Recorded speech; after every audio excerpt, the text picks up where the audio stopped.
Kiladon Haduh ar ngut ki longkmie ba armet ki ba khlad no tang haulo ber ba uyayong jong man tau snem.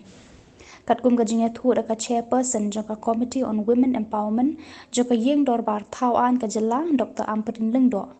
Khlai ngut ki khlad haulo ber bat khlai ngut pan ki longkmie ki khlad hau uyayong.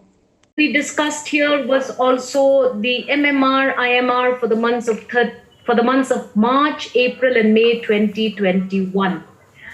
Numbers are alarming. There were 13 MMR deaths in March alone, 13 in April, and the department had said that they would get back to us with the MMRs of May 2021.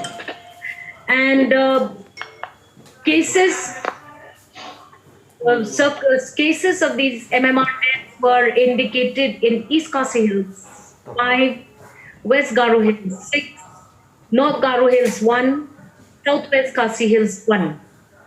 And indicating that areas where the pandemic is hitting very hard, likely that there is also this pressure for survival of women in childbirth procedures.